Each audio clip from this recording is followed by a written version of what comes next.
मैं आज की हमारी जो चिकित्सा की समस्याएं हैं और स्वास्थ्य की परेशानियां हैं, इन पर थोड़ा सा जानकारी इस संदर्भ में देना चाहता हूं कि ये उत्पन्न कहां से हुई है। हमारा भारत देश दुनिया में अनोखा ऐसा देश है जहां की चिकित्सा प्रणाली हर एक व्यक्ति को स्वस्थ रहना सिखाती है, जिसको आप आयुर्वेद कहते हैं। दुनिया के किसी भी देश में ऐसी कोई चिकित्सा प्रणाली नहीं है जो स्वस्थ रहना सिखाती हो। ज्यादातर चिकित्सा प्रणालियां जो दुनिया में चल रही हैं, जिनकी संख्या अभी धीरे धीरे 100 के ऊपर पहुंच गई है, एलोपैथी है, बायोकेमिक है, होम्योपैथी है, मैग्नेट थेरेपी है, ऐसी करीब 100 से ज्यादा चिकित्सा पद्धतियां दुनिया भर में चल रही हैं। इन सभी के मूल में यह है कि आप पहले बीमार पड़ो, फिर हम आपको ठीक करेंगे। हाँ, इसमें शर्त ही यह है कि आप बीमार पड़ो। बिना बीमार पड़े ये चिकित्सा पद्धति आपको कुछ भी मदद नहीं करेगी। लेकिन भारत की जो चिकित्सा पद्धति है, जिसको हम आयुर्वेद कहते हैं, वो अनोखी है पूरी दुनिया में, जो ये कहती है कि बीमार ही मत पड़ो, स्वस्थ रहो। और ये स्वस्थ रहने की कल्पना कितनी ऊंची है हमारी चिकित्सा पद्धति में, इसका एक सूत्र है जो हम बार बार कहते रहते हैं, सर्वे भवन्तु सुखिनः सर्वे सन्तु निरामयाः सर्वे भद्राणि पश्यन्तु मा कश्चित् दुःखभाग् भवेत्। सब सुखी हो, सब निरोगी हो, कोई दुखी ना हो, ऐसी भावना, ऐसी कल्पना किसी चिकित्सा पद्धति में नहीं है, सिर्फ आयुर्वेद में।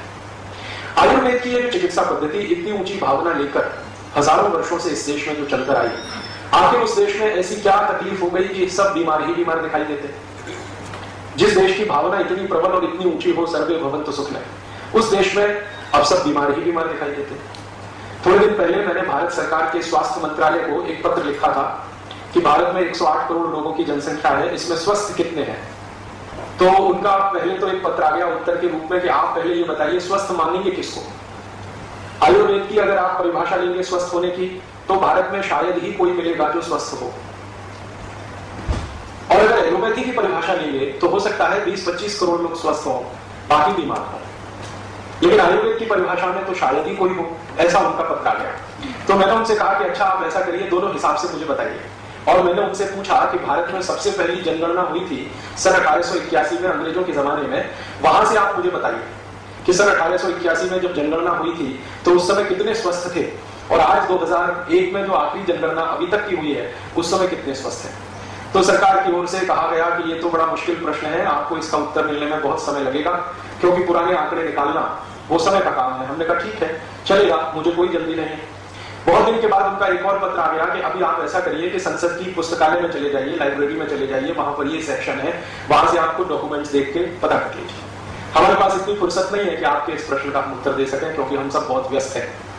मैं चला गया, हमारे एक परिचित मित्र सांसद हैं, उनसे कहा कि मेरा एक पास बनवाइए, मैं लाइब्रेरी जरा देखना चाहता हूँ पार्लियामेंट की। पहले भी मैं बहुत बार गया हूँ। तो वहां की लाइब्रेरी में जाके जब 1881 के रिकॉर्ड्स मैंने निकाले, तो उनका देखकर सामान्य समझ जो बनी मेरी कि अगर हम मान लें उस समय भारत की जनसंख्या लगभग 20 करोड़ थी, लेकिन 20 करोड़ की जनसंख्या में अगर हिसाब ऐसा निकालें, 5 आदमी अगर एक परिवार में रहते हो, 5 व्यक्ति एक परिवार में रहते हो, तो उसमें से 4 स्वस्थ थे।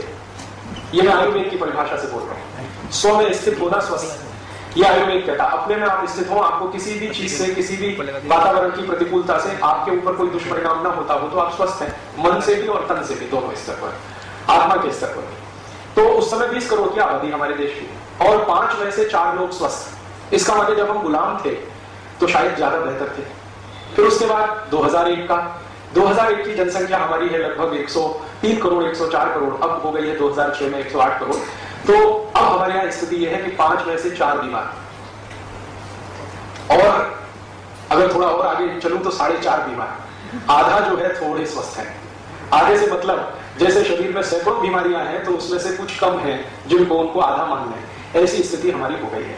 मात्र 150 वर्ष में, या 150 से भी कुछ कम वर्ष में ऐसा कैसा हो गया इस देश में? 5 में से 4 स्वस्थ थे 1881 में, अब 5 में से 4 बीमार हैं 2006 में। इतना उल्टा हो गया इस देश में। और अगर हम थोड़ा सा और पीछे चले, मान लीजिए 1881 के तो आंकड़े उपलब्ध हैं, क्योंकि अंग्रेजी सरकार ने सर्वेक्षण कराया था। हम 1881 के पीछे चले, हो सकता है 1781 की बात करें या 1681 की बात करें, तो हो सकता है कि लगभग सभी स्वस्थ हों। तो हम भारत में पीछे की तरफ जब चलते हैं तो देखते हैं कि ज्यादा स्वस्थ लोग थे। और ज्यादा पीछे चले तो हमें बताया यह जाता है, और यह सामान्य रूप से समझ में भी आता है, कि अगर 500-700 साल पहले की भारत में कल्पना करें तो बीमारी ही नहीं, बहुत कम बीमारी, कभी साल में एक आध बार कोई बीमार पड़ जाए तो पड़ जाए। और थोड़ा पीछे चले, चरक ऋषि की बात सुने, सुश्रुत ऋषि की बात सुने, और हमारे देश के जो चिकित्सा शास्त्र के बड़े विशेषज्ञ रहे उनकी कही हुई सुने तो वो तो कहते हैं कि बीमारी क्या होती है ये सोचना पड़ेगा। और उस जमाने में स्वस्थ लोग इतने कि आराम से 100 साल 150 साल 200 साल तक जिंदा रहे। तो ये दिखाई देता है कि भारत जैसे जैसे आगे बढ़ा समय के सापेक्ष तो बीमार ज्यादा होता गया। ये बीमारियां आई कहां से, बाहर से आई क्या? तो बाहर से आने वाली बीमारियां तो बहुत थोड़ी होती है, जिनको हम वायरल इन्फेक्शन या बैक्टीरियल इन्फेक्शन है। ज्यादा बीमारियां बाहर से नहीं आती, कभी कभी कोई आ गई, जैसे आजकल एक बीमारी आ गई है चिकनगुनिया, जो सालों साल में हमें सुनाई दे रही है। हो सकता है आपने 10 साल तक पिछले लगातार सुना ही नहीं हो कि चिकनगुनिया क्या था, 20 साल तक भी नहीं सुना। और ऐसी नहीं है कि ये बीमारी सबको मार के चली जाएगी, थोड़े दिन में ये चली जाएगी। हो सकता है 2-5 दिन के बाद भीलवाड़ा वाले भूल जाएंगे कि चिकनगुनिया भी कोई आया। तो बाहर से कोई बीमारी आती है, ज्यादा टिक नहीं पाती, क्योंकि हमारा वातावरण और प्रकृति ऐसी है कि कोई बीमारी भारत में टिक नहीं सकती। सबसे ज्यादा सूर्य प्रकाश भगवान इसी देश को देता है, और सूर्य प्रकाश दुनिया में ऐसी अद्भुत वो है ताकत जो हर बीमारी के कीटाणु को या जीवाणु को खत्म करके ही दम लेती है। जिन देशों में सूर्य प्रकाश कम होता है वहां बीमारियां ज्यादा समय तक टिकती है या कभी कभी तो परमानेंट हो जाती है। भारत में कोई भी बाहर से आई हुई बीमारी टिक नहीं पाती। कितना भी खराब वायरस यहां आ जाए, कितना भी खराब बैक्टीरिया आ जाए, कोई भी मच्छर बाहर से उड़ता हुआ आ जाए, ये चिकनगुनिया एक मच्छर से ही फैलने वाली बीमारी है जो मानते हैं कि अफ्रीका की तरफ से आया है, लेकिन वो कितना भी ताकतवर हो 15-20 दिन से ज्यादा टिक नहीं पाता। तो बाहर से आने वाली बीमारियां तो बहुत ही कम है, मुश्किल से 8-10%। इसका माने 90% बीमारियां तो हमारे अपने अंदर से हैं, और अपने अंदर से बीमारी 90% ऐसे देश में हो जाए जहां सर्वे भवन्तु सुखने की कल्पना रही हो, तो इस पर चिंतन करने की जरूरत है कि भाई क्या हुआ हमको ऐसा पिछले 200 साल में जो हम इतने बीमार पड़ने लगे। मैंने इस विषय पर थोड़ा अभ्यास किया, थोड़ा सोचा, तो मुझे बिल्कुल स्पष्ट समझ में आ गया कि पिछले 200-250 वर्षों में हमने भारत की चिकित्सा व्यवस्था आयुर्वेद का अपने जीवन में पालन कम कर दिया। सर्वे भवन्तु सुखने की कल्पना जिस आयुर्वेद से आई है, उसी आयुर्वेद ने हमको बताया है कि आप सुखी कैसे रहें, और सुखी रहने के लिए स्वस्थ होना बहुत आवश्यक है। स्वस्थ व्यक्ति ही सुखी होता है, यह भारत की सर्वमान्य परिभाषा है और हजारों साल से चली आ रही है। हमारे देश में जितने भी महान व्यक्ति हुए सबने एक बात कही कि सुखी वही है जो स्वस्थ है। आपके पास बहुत पैसा है, आप सुखी नहीं है, क्योंकि पैसे से सुख नहीं खरीद सकते। पैसे से सुविधाएं खरीदी जा सकती है, सुख नहीं खरीदा जा सकता। आप करोड़पति हो या रोडपति, स्वस्थ है तो सुखी है, अगर स्वस्थ नहीं है तो कोई सुख आपको नहीं है। हजारों करोड़ के एम्पायरों के मालिक लोगों से मैं कई बार मिला हूं, और मैंने उनको दिन में 20-20 गोलियां खाते देखा है, 25-25 गोलियां खाते देखा है। गोलियां वो ऐसे खाते हैं जैसे सब्जी खाते हैं। हाँ, कई बार तो मैंने देखा है कि सब्जियों की जगह पे गोलियां ही गोलियां खाते रहते हैं। 4 गोली सुबह खा लिया, 4 दोपहर को, 2 कैप्सूल के साथ 4 रात को, फिर अगले एक हफ्ते में और 2-4 इंजेक्शन फुकवा लिए। ये स्थिति उनकी है, करोड़ों करोड़ों रुपए का उनका साम्राज्य है, फिर भी कहीं किसी स्तर पर स्वस्थ नहीं। तो स्वस्थ होने के लिए हमारे यहाँ तो बहुत पहले से ये मान लिया गया कि आप स्वस्थ हैं तो सुखी हैं, और जिस देश में स्वस्थ होने के लिए शास्त्र लिखा गया हो वहां लोग इतने बीमार पड़े, तो ये समझने की बात है कि हमसे कोई गलती हो रही है क्या, चूक हो रही है। क्योंकि शास्त्र तो हमारा कहता है कि आपको सुखी ही होना चाहिए, आनंद में ही रहना चाहिए, स्वस्थ ही रहना चाहिए, लेकिन हम अगर बीमार हैं तो कहीं कोई बड़ी गलती है। वो गलती क्या है? वो गलती समझने के लिए पिछले कई वर्षों से मैं कुछ दस्तावेज पढ़ता रहा, तो मुझे समझ में आया कि हमसे एक सबसे बड़ी गलती ये हो रही है कि हम जिस देश में रहते हैं उसकी जो आबो हवा है, जो जलवायु है, जो प्रकृति है, जो तासीर है, वो एक भिन्न तरह की है, और हम अपनी जीवन शैली जो बिता रहे हैं या चला रहे हैं वो हमारी आबो हवा, तासीर और प्रकृति के बिल्कुल विपरीत है। हमको पिछले 400-500 वर्षों से हमको एक बीमारी लग गई है, और वो बीमारी ये लग गई है कि यूरोप और अमेरिका की नकल करना, विदेशों की नकल करना। और जब से भारतवासियों ने विदेश जाना शुरू किया है तब से ये बीमारी और बढ़ी है।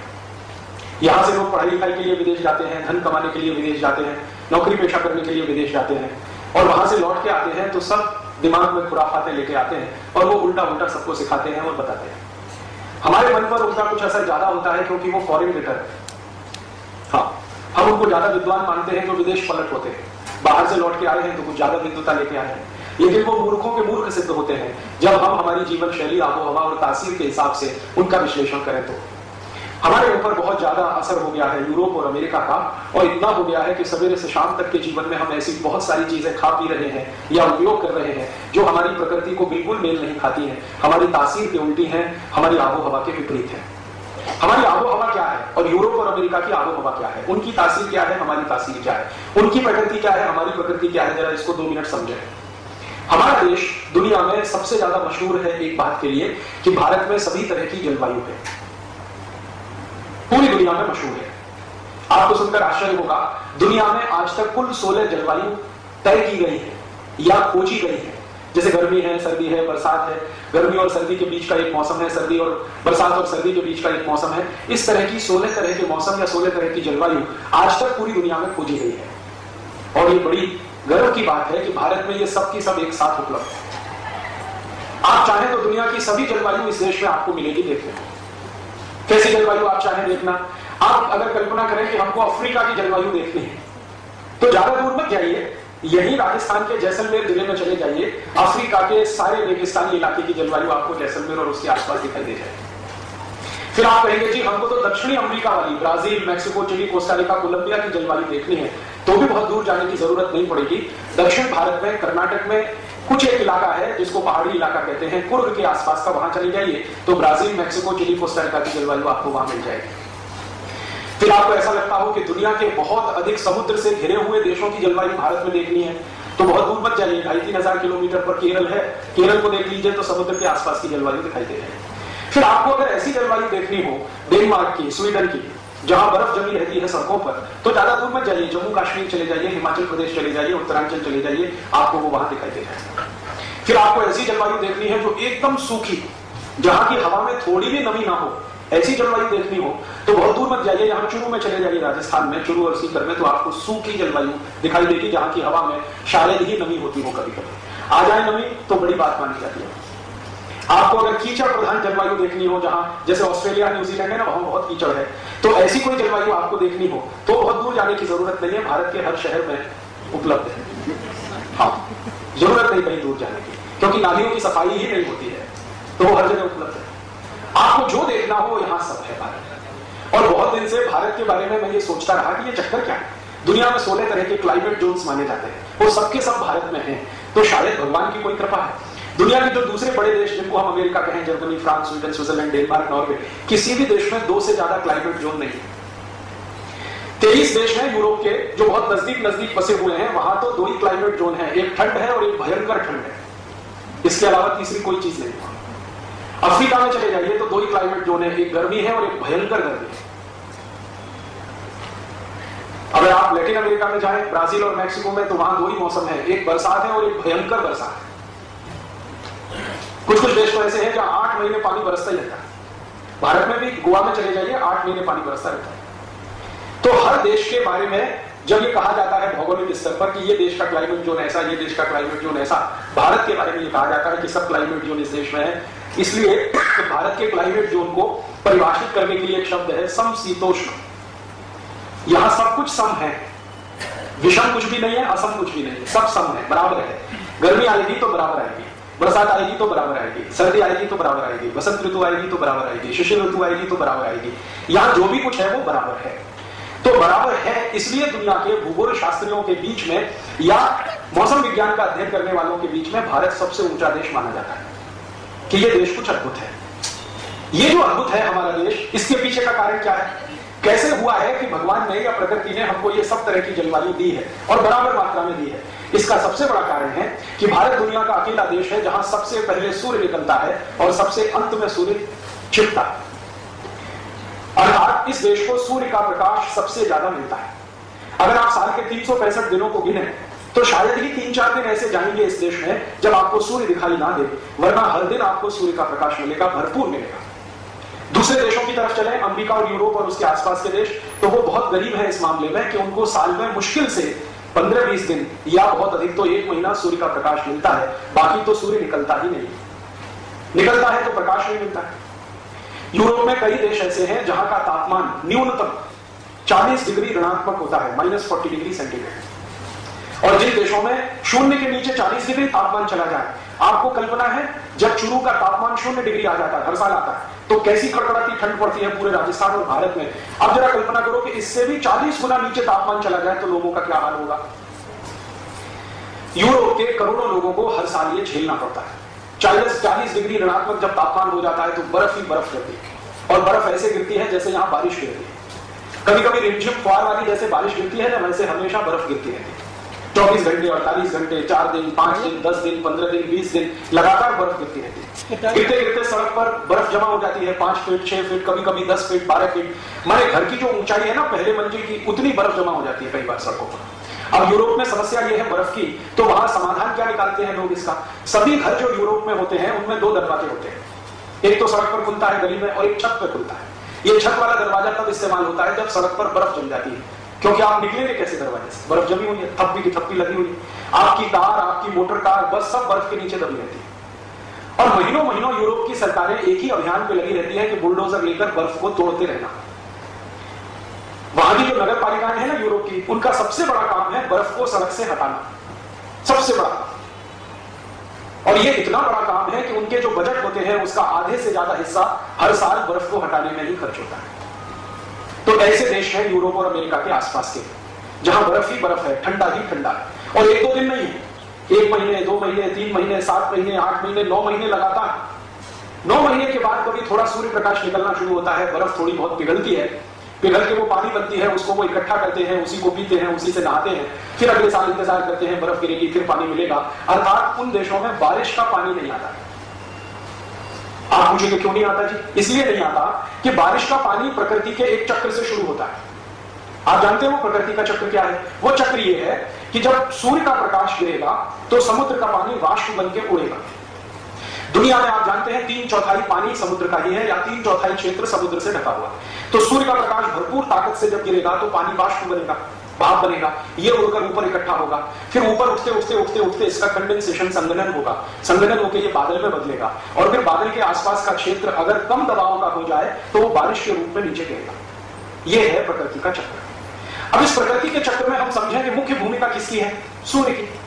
समुद्र तो हमारे पास भी है, अमेरिका के पास भी है, समुद्र तो हमारे पास भी है, ब्रिटेन के पास भी है, समुद्र तो हमारे पास भी है, दुनिया के अरब देशों के पास भी, बहुत सारे देशों में समुद्र है। लेकिन प्रकृति का ये जो चक्र पूरा होना है सूर्य के प्रकाश की मदद से, वो उन देशों में नहीं है, क्योंकि सूर्य का प्रकाश ही नहीं है 9 महीने तक। तो इसलिए बारिश नहीं होती है। बारिश बिल्कुल अनिश्चित होती है।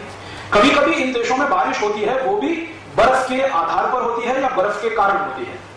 हमारे यहां जो बादल के कारण बारिश होती है वो यूरोप में नहीं है। कई बार क्या होता है कि जब बर्फ बहुत बार आसमान के आसपास के इलाके में, जैसे फागे गिरते हैं ना रुई के, ऐसे बर्फ जब गिरती है कई बार गिरने से रुक जाए या कहीं ठहर जाए तो वो बारिश के रूप में भी बरस सकती है अगर टेम्परेचर डिफरेंस आ जाए तो उनके यहां कभी कभी ऐसा होता है। अब जरा सोचें कि वहां सूर्य नहीं है, सूर्य का प्रकाश नहीं है, सालों साल नहीं है, तो कभी कभी वहां जब सूर्य निकल आता है ना तो वो सब पागल हो जाते हैं, और ऐसे पागल हो जाते हैं कि शरीर के सारे कपड़े उतारकर नंगे होकर लेट जाते हैं कि सूर्य का प्रकाश ज्यादा से ज्यादा मिले। इसलिए वो सब समुद्र का किनारा ढूंढते हैं। समुद्र के किनारे क्या होता है? बालू होती है। बालू सबसे जल्दी गर्म होने वाली चीज है, तो सूर्य का थोड़ा भी प्रकाश निकलेगा तो बालू गिरेगी, वो गर्म होगी। तो ये सारे विदेशी लोग जहां सूर्य मिलता नहीं है वो एकदम नंगे होकर बालू पर लेटे रहते हैं, ताकि बालू से निकलने वाली या रिफ्लेक्ट होने वाली जो हीट है वो भी मिले और ऊपर से भी मिले। वो दिन उनके लिए संडे होता है, सूर्य का दिन, और वही दिन उनके यहां गुड मॉर्निंग होता है। गुड मॉर्निंग माने अच्छी सुबह, अच्छी सुबह माने सूर्य दिखाई दे गया, इसलिए वो एक दूसरे को गुड मॉर्निंग करते रहते हैं। हमारे भारत में तो every morning is good morning, रोज सूर्य का प्रकाश मिलता है। हम जानते हैं कि हजारों साल से मिल रहा है, अगले हजारों साल तक मिलेगा, लेकिन फिर हम उनकी नकल करके गुड मॉर्निंग करने लगे हैं। ऐसे यूरोप के लोग गुड नाइट करते हैं। गुड नाइट तब होती है जिस रात को बर्फ ना पड़े, वो गुड नाइट होती है। तो एक दूसरे को वो विश करते हैं कि आज की रात अच्छी हो, माने बर्फ ना पड़े। हमारे यहाँ तो every night is good night. Good afternoon, good afternoon उनके यहाँ तब होता है जब धूल भरी हवा ना चले, धूल भरी तो कम कहो, बर्फ भरी हवा ना चले, तो गुड आफ्टरनून होता है। भारत में every afternoon is good afternoon. तो बिना सोचे समझे हमने good morning, good night, good afternoon करना शुरू किया है। ये मूर्खता की निशानी है। अब उनके यहाँ तो सूर्य नहीं है, तो सूर्य नहीं है तो समस्याएं ही समस्याएं हैं। सबसे बड़ी समस्या क्या है? सूर्य ही एक ऐसी शक्ति है पूरे प्रकृति में, ब्रह्मांड में, जो मैंने आपसे कहा कि 350 से ज्यादा कीटाणु और जीवाणुओं को मारने की ताकत अकेले सूर्य में है। तो उन इलाकों में जहां सूर्य है नहीं, वहां सभी तरह के जीवाणु और सभी तरह के कीटाणु पनपते हैं। तो उन देशों में सबसे ज्यादा बीमारियां वायरल इंफेक्शन और बैक्टीरियल इंफेक्शन की ही होती है। अब उनके यहां जो बीमारियां हैं वो सूर्य के नहीं होने से हैं, तो उन बीमारियों का इलाज एक खास तरीके से किया जाता है। अब भारत में क्या है? भारत में तो सूर्य की इतनी प्रचुरता है, फिर यहां कोई बीमारी आएगी तो इसका इलाज किसी दूसरे तरीके से किया जाएगा। अगर हम उनकी नकल करके इलाज करने लगेंगे तो अपना ही नाश करेंगे। क्योंकि यहां जो डिसीज है, बीमारियां हैं, वो वायरल और बैक्टीरियल इतनी नहीं है, वो दूसरे किस्म की है। उनके यहां जो बीमारियां हैं वो वायरल और बैक्टीरियल किस्म की ज्यादा है।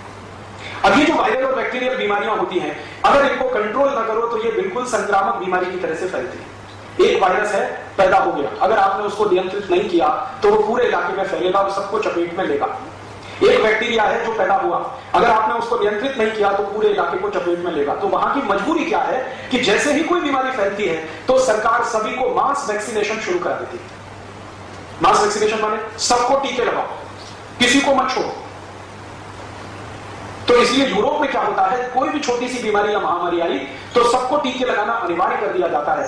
कारण क्या है कि वो एक वायरस और एक बैक्टीरिया जो मर सकता है सूर्य की तेज रोशनी में, है ही नहीं वहां पर, तो वो तो फैलने वाला है, बढ़ने वाला है, तो दवा देके ही उसको रोक पाएंगे। अब हम उनकी नकल करके भारत में भी यही शुरू कर देते हैं, मास वैक्सीनेशन। सबको हेपेटाइटिस बी के टीके लगाओ, हो या ना हो, सबको पोलियो का वैक्सीन देते जाओ, हो या ना हो, सबको ये वैक्सीन दे दो, सबको वो वैक्सीन दे दो। ये उनकी नकल करके हमने अपने देश में जो शुरू किया है, ये अपना ही सर्वनाश करने का काम कर रहे हैं। अब इसमें होता क्या है, एक तो फालतू खर्चा हम करते रहते हैं, दूसरा हमारी प्रकृति ने हमारे शरीर को क्षमता दे रखी है बीमारी से लड़ने की, और जो वैक्सीन या दवा हम लेते हैं वो हमारी उसी क्षमता को प्रभावित करती रहती है। तो अंतिम दुष्परिणाम ये होता है कि आपने जिन बीमारियों से बचने के लिए टीके लगवाए, थोड़े दिन के बाद ये बड़े पैमाने पर बीमारियां फैलने लगती हैं हमारे। फिर हम इतने परेशान हो जाते हैं, डॉक्टरों के आगे पीछे भागते हैं, डॉक्टरों के पास भी उसका कोई इलाज नहीं होता है, तो अंत में हजारों लाखों करोड़ रुपए खर्च होते हैं और हमारी आंखों के सामने तिल तिल करके लोग मरते हैं। हम असहाय होकर देखते हैं। गलती कहां होती है, यूरोप और अमेरिका में मास वैक्सीनेशन बहुत जरूरी है, क्योंकि सूर्य का प्रकाश नहीं है, एक छोटा भी कीटाणु या जीवाणु उनके यहां तबाह कर सकता है सबके स्वास्थ्य को। भारत में ऐसा नहीं है, इतना जबरदस्त सूर्य का प्रकाश है कि कोई जीवाणु कीटाणु 2 दिन भी जिंदा रहता है तो उसके लिए बड़ी बात है। लेकिन हमने नकल करना शुरू किया और उसी का दुष्परिणाम आज हमारे जीवन में है कि जिन 108 करोड़ लोगों को स्वस्थ रहना चाहिए था, वो किसी न किसी बीमारी में फंसे हुए हैं। और भगवान न करे आने वाले समय में क्या होगा, हर 5 साल से छोटे बच्चे को हम पोलियो की वैक्सीन पिला रहे हैं। 1 बार पिलानी थी, 2 बार पिलानी थी, अब 10 बार हो गया, 20 बार हो गया, 25 बार हो गया, अब बंद ही होने का नाम नहीं लेना। यूरोप में शायद ये मास वैक्सीनेशन जरूरी है, अमेरिका और उसके आसपास के देशों में जरूरी है, भारत में ऐसा जरूरी नहीं है। क्योंकि यहां तो जो बच्चे पैदा हो रहे हैं अपनी मां के गर्भ से, अगर मां स्वस्थ है तो उसको इस तरह की कोई चांस नहीं, लेकिन आप दे रहे हैं उसको वायरस, वैक्सीन के रूप में वही वायरस आप दे रहे हैं जो पोलियो पैदा करने के लिए जिम्मेदार है। बस इतना ही अंतर है कि वो मृत स्वरूप में है, लेकिन अंदर जाके कभी जीवित हुआ तो वही पोलियो कर देगा। और ऐसे में आपको हजारों केस दिखा सकता हूं इस देश में जिनको पोलियो वैक्सीन देने के बाद ही पोलियो हुआ है। मैं स्वयं भी चिकित्सा का कार्य करता हूं, लेकिन सेवा के लिए, पैसे के लिए नहीं। मेरे पास हर साल में ऐसे सैकड़ों बच्चे आते हैं जिनकी मां शिकायत करती है, और अजी भाई इनको पोलियो वैक्सीन दिया, अभी देखो फिर पोलियो हो गया, चक्कर क्या है। तो उसको मैं समझाता हूं, समझ में नहीं आता उनको, शायद उसको नहीं देते तो कभी नहीं होता। कम से कम मेरी जनरेशन में जितने लोगों को मैं जानता हूं किसी ने पोलियो वैक्सीन नहीं लिया, हम में से तो किसी को पोलियो नहीं हो गया। कारण क्या है, हमको बचाने वाला सूर्य है, हर दिन है। और गर्मियों में जब सूर्य का तापमान 50 डिग्री चला जाता है तो आप तो परेशान होते हैं गर्मी से, लेकिन वो अच्छा है क्योंकि वो 50 डिग्री तक पहुंचकर सब जीवाणु कीटाणुओं को साफ कर देगा। हमें ऐसी कोई जरूरत नहीं है, लेकिन अंधाधुंध बिना सोचे, बिना विचारे, बिना समझे हम ये सब कर रहे हैं, उसके दुष्परिणाम